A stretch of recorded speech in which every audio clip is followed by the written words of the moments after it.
한 달에 1,000만 원 벌기 정말 쉬울까요?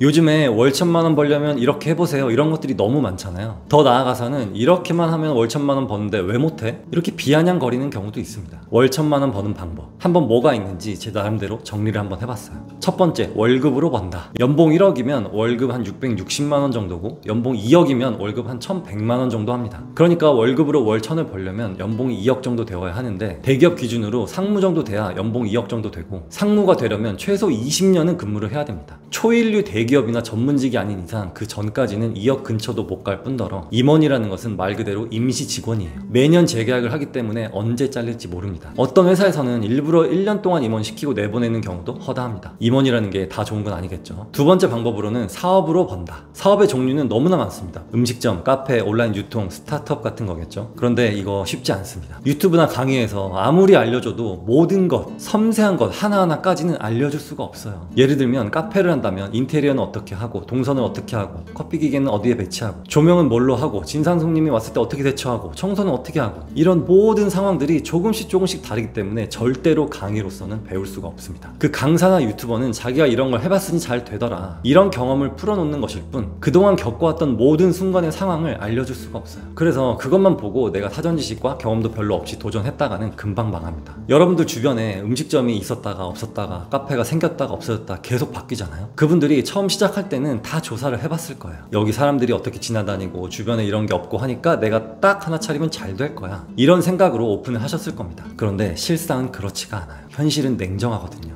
세 번째로 월 1,000만 원 버는 방법은 투자로 번다 입니다. 투자에는 크게 두 가지가 있죠. 주식과 부동산인데요. 배당금이 나오는 주식을 가지고 있어서 그거를 받을 수도 있고 내가 1억을 투자했는데 한 달에 1,000만 원씩 계속 오르면 그것도 어떻게 보면 수익이라고 볼 수 있겠죠. 그런데 여기서 조심해야 될 거는 내 통장으로 들어오기 전까지는 사이버머니입니다. 이거는 부동산도 마찬가지예요. 시세가 오른다고 해서 내가 돈을 버는 게 아닙니다. 숫자만 왔다 갔다 하는 사이버머니일 뿐이지 주식이나 부동산이나 매도를 하고 돈이 내 통장으로 들어왔을 때 그때가 투자가 끝난 시점이고 그때 수익률을 계산하는 겁니다. 자기가 보유하고 있는 주가가 오르거나 아니면 부동산 시세가 올랐다고 해서 돈을 벌었다고 착각하고 소비를 늘리시는 분들이 있는데 이거는 명확한 오류라고 말씀드릴 수 있어요. 주식에서 배당금을 받듯이 부동산에서는 월세를 받을 수 있죠. 부동산에서 월 1,000만 원을 받으려면 최소 원룸 기준으로 했을 때 30억은 있어야 합니다. 쉽지 않죠. 네 번째는 바로 기술을 습득하는 겁니다. 이거는 직장인과 사업이 병합된 프리랜서 같은 건데요. 예를 들어 인테리어 할 때 쓰이는 타일, 도배, 필름 이런 작업들도 있고 뭐 트럭 운전, 택배, 과외 등등 여러 가지가 있을 텐데 이건 노동의 강도와 시간에 따라서 내가 수익을 올릴 수가 있습니다. 그만큼 몸이 혹사하는 직업들이지만 최근 들어서 내가 초반에만 좀 고생하면 대기업 월급보다 더 잘 벌 수 있으니까 사회 초년생들이 많이 뛰어들고 있습니다. 그러나 이것도 월 1,000만 원 벌기가 만만치가 않아요. 여러분은 본인에게 어떤 게 잘 맞는 것 같나요? 라고 물어봤을 때 아마 이거다 라고 대답하기는 어려울 것 같아요. 그 이유는 내가 안 해봤기 때문에 내가 무엇을 잘할 수 있는지 모르기 때문입니다. 그래서 만약에 여러분들이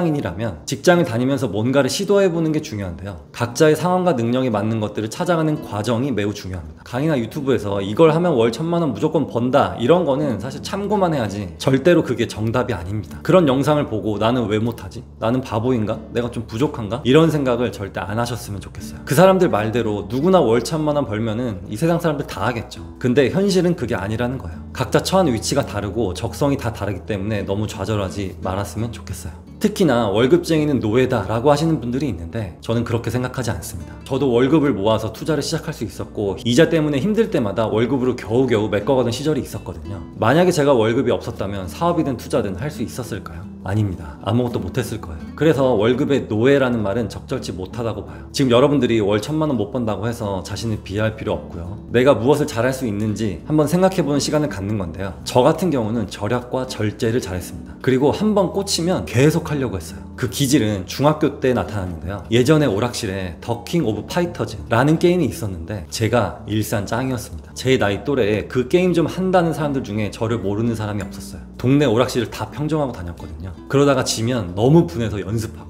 또 연습하고, 그리고 또 그 사람 찾아가서 이길 때까지 계속하고, 그랬던 게 바로 저였습니다. 게임 중독자였죠. 그래서 저희 어머니가 많이 속상해 하셨습니다. 아무튼 나를 되돌아보는 시간을 가지는 게 중요한데, 단순히 정신적인 부분뿐만 아니라 경제적인 부분에서도 중요하다는 거죠. 제 친구분들은 내가 무엇을 잘하지? 이걸 알아보는 직접적인 경험이 있었으면 더 좋고요. 그게 아니더라도 나의 평소 습관과 관심사를 정리해보는 것도 여러분들의 경제적 자유의 디딤돌이 될 것입니다. 월 1000만원과 경제적 자유는 엄연히 다른 말이에요. 월 1000만원 못 벌어도 절제와 절약으로 모은 돈으로 좋은 자산을 사거나 아니면 좋은 사업을 하거나, 그렇게 해서 나를 발전시켜가는 것도 매우 중요한 방법 중에 하나입니다. 그래서 여러분 스스로를 너무 비하하지 마시고, 여러분의 과거를 너무 안 좋게 평가하지 마시고, 나는 그래도 잘 살아왔다, 그리고 앞으로는 더 잘 살아갈 것이다, 이렇게 성장하는 마인드로 하루하루를 살아가셨으면 합니다. 여러분들의 경제적 자유를 응원합니다. 감사합니다.